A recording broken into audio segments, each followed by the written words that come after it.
How to set Edge as default browser in Windows 11 laptop.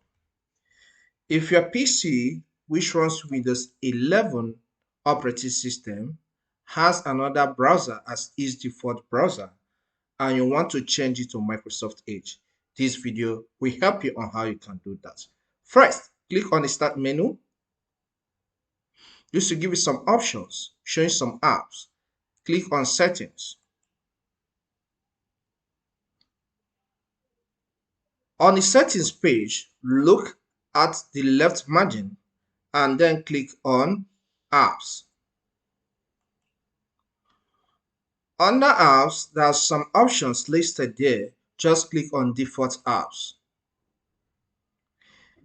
Just hold on a little for the system to load all the apps that are installed on this your machine, okay, on your Windows 11 computer. So hold on.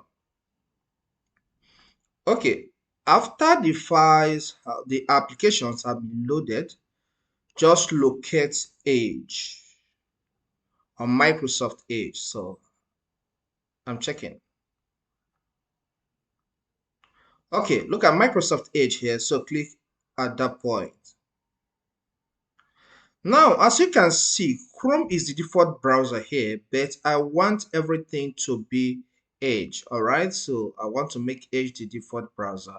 So at this point, just click on Set Default. And hold on, you'll see how some of this interface will change.